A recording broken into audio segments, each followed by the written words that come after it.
Saudara, dalam perkara pembunuhan Brigadir Yosua Huta Barat, nama yang kemudian terus muncul, disebut di mana-mana, ramai di media sosial, bahkan juga di media massa adalah Richard Eliezer, polisi paling muda di Duren 3 yang mau tidak mau akhirnya terjebak dalam skenario Verdi Sambo.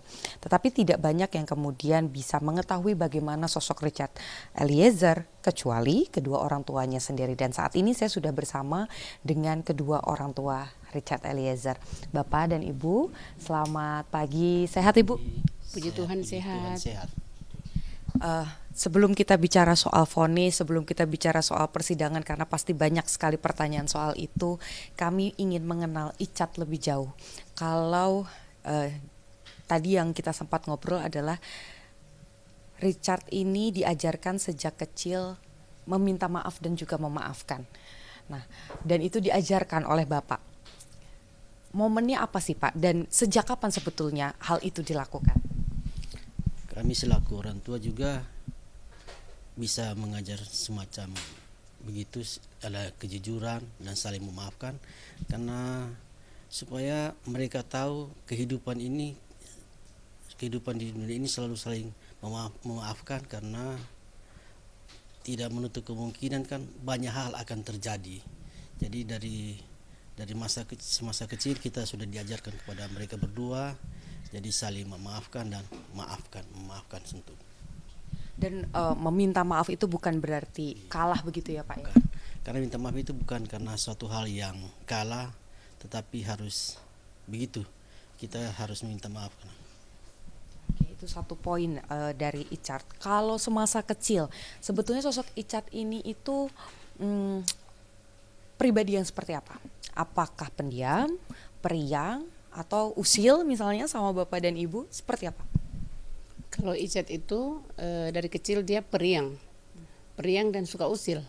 Itu memang karena kalau mereka bermain, kalau dia bermain sama teman-temannya, dengar-dengar ada yang menangis, tapi menangis karena dia diusilin begitu. Sama juga mereka berdua, kakaknya, dia paling suka usil sama kakaknya. Tapi ketika dia melihat, misalkan ada sempat beredar di video kemarin kan, dia bercanda sama kakaknya, dia usilin kakaknya, main tinju-tinju begitu, akhirnya kena sama kakaknya, dia langsung peluk kakaknya itu sampai kasihan kak begitu.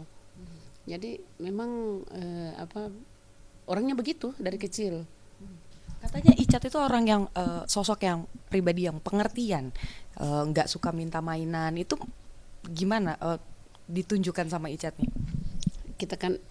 Kami kan kalau waktu mereka berdua kecil, saya yang paling dekat karena kan bapaknya kerja, pergi pagi pulang sore atau malam, terkadang juga keluar kota.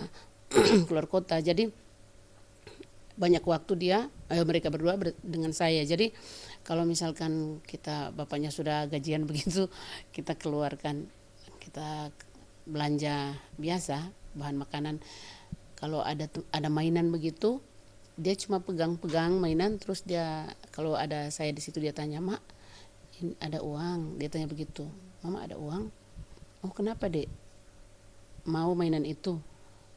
"Iya, mau sih," dia bilang mau. Tapi dia bilang, "Kalau Mama enggak ada uang enggak apa-apa." Dia bilang begitu. Jadi dia enggak pernah memaksa keinginannya. Kalau misalnya apa yang dulu itu dia masih kecil, kalau memang dia melihat orang tua enggak ada uang, enggak ada duit begitu, dia enggak mau maksa. Walaupun itu memang mungkin dalam hatinya dia sudah ingin sekali barang itu, dia enggak mau memaksa.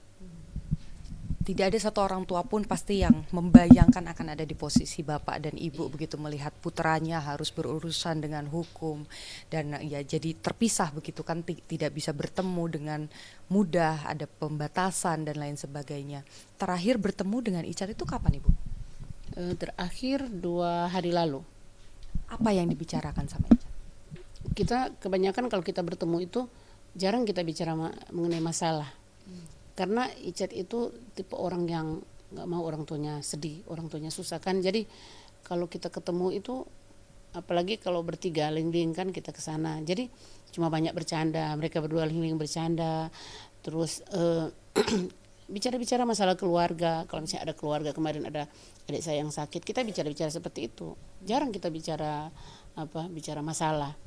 Karena dia selalu bilang kalau kesini mama dan papa kan berarti kita bicara bagus-bagus lah istilahnya kan, jangan sampai ada yang sedih. Begitu. Malah dia kalau kita pulang baru dia bilang mama papa semangat ya, jangan sampai sakit. Berarti malah Icat yang menguatkan kedua Iya. orang tua. Betul. Kalau soal penguatan memang dia yang selalu kasih semangat, kasih penguatan kepada kita. Jadi saya bilang iya, kita memang dalam posisi ini kan karena pikiran kan Mbak.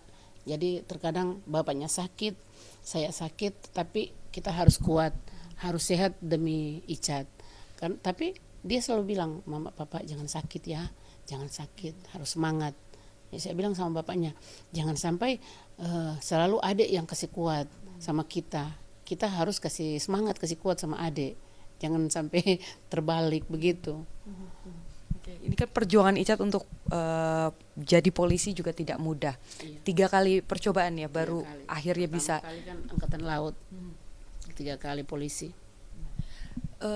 Dan sekarang akhirnya terkena kasus ini gitu. Kalau kita bicara soal vonis majelis hakim ini memang masih harus menunggu. Tapi kalau tidak sesuai dengan yang diharapkan dan Icat harus lagi-lagi kehilangan cita-citanya sebagai seorang polisi, bagaimana Ibu? Menurut kami, kalau saya pribadi, kita kan tidak tahu, masih belum tahu apa hasil dari putusan ini. Tapi yang memberikan kekuatan kepada saya karena saya berpikir begini Mbak, masa depan kita, masa depan anak kami Icat itu kita nggak pernah tahu kan sebagai orang tua. Dia masuk polisi saja, tiba-tiba dia kasih tahu ke kita kan. Jadi kalau untuk masalah putusan memang sekarang kami sangat mengharapkan, sangat mengharapkan kepada majelis hakim agar Icat bisa mendapatkan keadilan seadil-adilnya kan.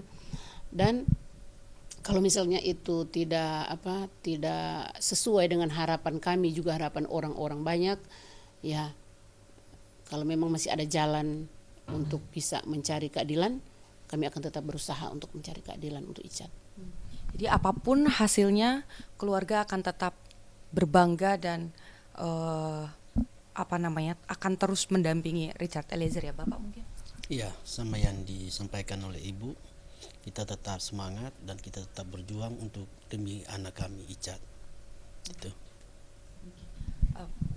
Kalau dengan Ibu pasti banyak lah yang dibicarakan. Tapi kalau dengan Bapak biasanya ngobrolin soal apa tuh? Sekalinya ngobrol tentang apa gitu? Ya, kalau sampai sana kita tidak pernah membahas masalah ini. Kita sampai sana cuma membahas untuk masalah ke depan kita, ke depan anak Icat, juga ke depan kita selaku orang tua. Karena juga ada merasa kecewa dengan ada masalah ini, sehingga kita juga ada rasa sedih, ada rasa, tapi tetap anak kami selalu membicarakan, "Mama, papa harus kuat, papa kuat, papa semangat papa." Walaupun kemarin hari kita tidak sempat ke Barreskrim karena sakit, jadi Icat titip pesan sama mamanya, ada pesan dari Icat, papa harus semangat dan kuat untuk menghadapi kehidupan ini. Tetap kuat, tetap semangat untuk menghadapi keadaan apapun itu ya. Dan poinnya tadi memaafkan dan juga minta maaf ya Pak ya. Kita harapkan hasil yang terbaik untuk Icat. Ini juga ada dukungan yang sangat banyak dari masyarakat, bagaimana kemudian bukan hanya dari Indonesia saja, bahkan sampai dari luar negeri begitu ya. Nah, ada hal yang mau disampaikan Ibu? Buat siapa? Untuk pendukung Icat. Ya, buat pendukung Icat, kami sebagai orang tua menyampaikan banyak-banyak terima kasih. Terima kasih yang tak terhingga untuk semua pendukung Icat, baik di dalam negeri, di Indonesia, kita ini maupun di luar negeri. Karena kami tidak mengerti dan kami juga kaget sebegitu banyaknya orang yang mendukung Icat. Dan itu tidak digerakkan oleh kami, keluarga atau orang tua. Tiba-tiba saja mereka ada yang membuat grup untuk pendukung Icat. Kami memang kaget semua itu. Jadi untuk semua pendukung Icat kami mengucapkan terima kasih. Dan misalkan ini putusan hari ini tidak sesuai dengan apa yang kita harapkan, apa yang kita inginkan selama ini.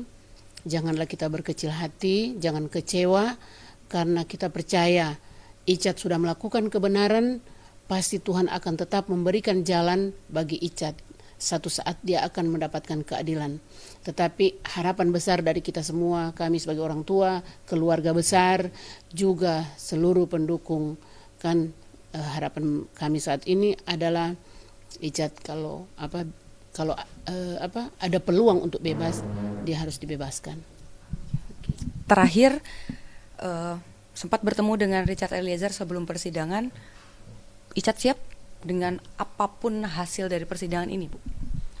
2 hari lalu kan kami bertemu dari sore sampai malam, dan Icat memang kelihatan kuat. Saya bilang sama Icat, pokoknya sekarang Dek, berserah diri kepada Tuhan, karena yang bisa menolong Icat hanya Tuhan dan majelis hakim. Jadi majelis hakim kan perpanjangan tangan Tuhan, wakil Tuhan di dunia. Jadi saya bilang sama Icat, tetap semangat, dan dia juga bilang, siap Mama, saya juga tetap semangat, tetap kuat. Oke, berarti saling menguatkan. Richard Eliezer tetap kuat untuk kedua orang tuanya, dan kedua orang tua dari Richard Eliezer juga kuat untuk Richard Eliezer ya. Kita harapkan hasil yang paling adil untuk Richard Eliezer, dan juga keberanian dan kejujurannya juga bisa dilihat oleh majelis hakim. Terima kasih Ibu, Bapak. Dan kalau kita bicara soal Richard Eliezer, sebetulnya dukungan yang hadir dari awal kasus ini mencuat ke publik memang sangat besar. Karena ini bukan hanya tentang Richard Eliezer, bukan hanya tentang Baradae saja, tetapi tentang kejujuran. Bagaimana kemudian kepercayaan publik begitu besar, harapannya begitu besar. Jika kasus ini tidak berakhir dengan keputusan yang adil, tentu kedepannya ditakutkan tidak ada lagi orang yang berani berkata jujur. Kita nantikan bagaimana jalannya persidangan. Niputu Trisnanda, Arin, Kompas TV Jakarta.